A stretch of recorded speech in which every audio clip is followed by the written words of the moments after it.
Mr. Lee is saying, have you heard about Palantir? If yes, any thoughts on this data analytics company? Thanks, Chris. I have. In fact, I invested in them when it was a private company, when I worked in venture capital. And then I sold my position when it was a private company.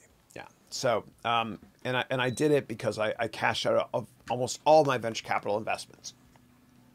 So Palantir, for those of you not familiar, it's a software company, and it's a software company based here in Palo Alto. And the Obama administration, without Palantir, would not have found Osama bin Laden. That's right. So Palantir is a software product that will predict future events, or at least look at a lot of data and be able to find patterns.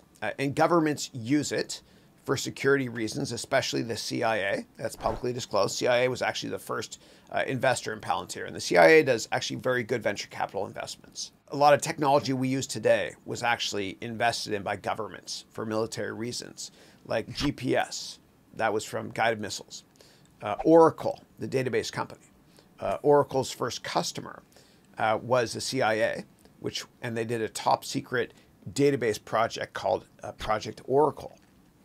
And so Palantir is not just for government.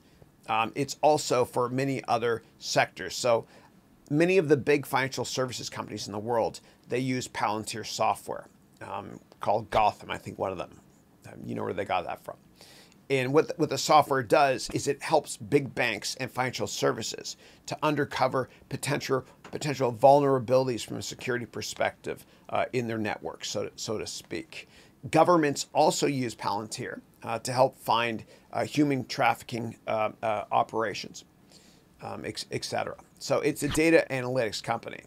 Now, in order to be intellectually honest, I'm not an investor in the company, and I don't have any information on the company at all.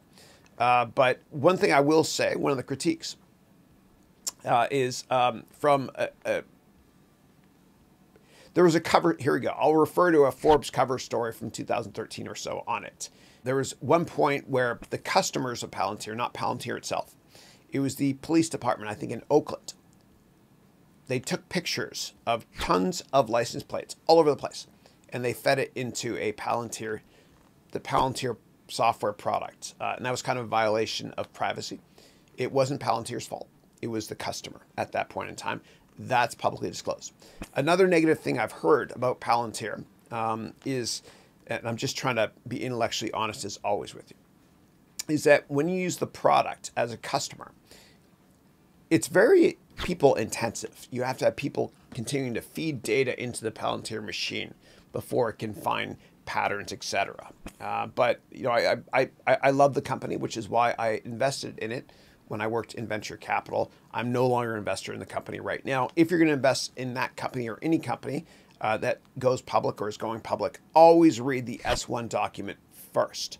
You can go to sec.gov and read the S1, which is basically a big document created by investment bankers and lawyers to tell you what all the risks are. Never invest in a stock or any investment class without reading the offering memorandum first.